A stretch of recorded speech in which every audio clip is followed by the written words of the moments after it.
আসসালামু আলাইকুম। সবাইকে জুমা মোবারক। আর শুক্রবার স্পেশাল থাকছে আপনাদের জন্য খুবই মজার একটা রান্না। আর আশা করি আপনাদের অনেক ভালো লাগবে।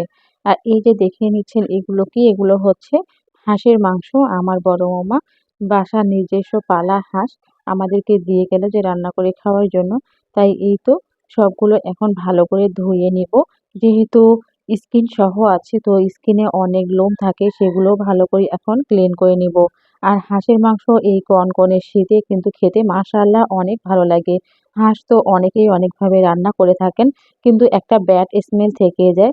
তো আপনাদের সেই প্রসেস প্রণালীটা দেখাই দিচ্ছি। প্রথমে আমি হাঁসের মাংসগুলো ধুয়ে তারপরে দিয়ে দিয়েছিলাম ১ টেবিল চামচ লেবুর রসের মধ্যে রেখে দিয়েছি ১০ মিনিটের মতো। তো তারপরে ভালো করে আবারও ধুয়ে নিয়েছি। এভাবে করবেন তাহলে দেখবেন হাঁসের মাংস থেকে আর ব্যাড স্মেল থাকবে না। আর প্রথমে মাংসগুলো ম্যারিনেশন করে রাখবো। দিয়ে দিচ্ছি আদা রসুন বাটা, জিরা গুঁড়া, ধনিয়া গুঁড়া, গরম মসলা গুঁড়া, সাথে দিয়েছি মরিচের গুঁড়া আর হলুদের গুঁড়া আর স্বাদ মতো লবণ। আর দিয়ে দিলাম এখানে কিছু মরিচ কুচি আর পেঁয়াজ কুচি। ভালো করে মেখে ১৫ মিনিটের জন্য রেখে দিয়েছি। পাশাপাশি এখানে কিছু পেঁয়াজ কুচি আর ২ টা মরিচ কুচি করে নিয়েছি। আস্ত কিছু মসলা হালকা লালচে কালার করে ভেজে নিয়েছি। পাশাপাশি এখন দিয়ে দিলাম মেরিনেশন করে রাখা এই মাংসগুলো। মাংসগুলোতে দেখুন যে হাঁসটা দিয়ে গিয়েছে সেই হাঁসটা কিন্তু ডিমে পরিপূর্ণ ছিল, কিন্তু হাঁসটা একটু অসুস্থ তার জন্য তাড়াতাড়ি জবাই করে নিয়েছে। আর এই তো দেখুন আমি জাস্ট শুধু কষিয়ে কষিয়ে রান্না করছি। প্রথম পর্যায়ে কোনো পানি অ্যাড করা যাবে না, কেননা মাংস থেকে পেঁয়াজ থেকে এগুলো থেকে অনেক পানি বের হবে। আর দেখুন কালারটা এখনই কিন্তু অনেকটা লোভনীয় হয়েছে। যখন রান্নার প্রায় অর্ধেক পর্যায়ে সেই পর্যায়ে দিয়ে দিয়েছি এখানে রেডিমিক্স হাঁসের মশলা। এটাতে কিন্তু সব ধরনের মশলাই দেওয়া থাকে।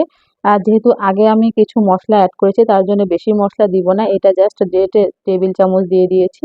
দিয়ে এখন ক্রমান্বয়ে কষিয়ে নেওয়ার পালা। যত হাঁসের মাংস কষিয়ে কষিয়ে রান্না করবেন খেতে কিন্তু ততই বেশি মজা লাগবে। আর এই শীতের সময় যদি থাকে হাঁসের মাংসের ভুনা, সাথে যদি থাকে চালের আটার রুটি, তাহলে কিন্তু বেশ জমে যাবে। তারপর এই তো মাংস থেকে আবারও ভালো করে কষিয়ে নিচ্ছি আর একটু পানি দিয়ে দিয়েছি। কারণ মাংসটা প্রপারলি ভালো করে কষিয়ে রান্না করতে হবে। ৩ থেকে ৪ বার এভাবে কষিয়ে নেওয়ার পরে কিছুটা পানি অ্যাড করেছি যাতে মাংসগুলো সেদ্ধ হয়। হাঁসটা কিন্তু অনেক বড়ই ছিল আর অনেকদিন যাবতই এই হাঁসটাকে লালন পালন করা হচ্ছিল। তার জন্য হাঁসটা অনেক পরিপক্ক।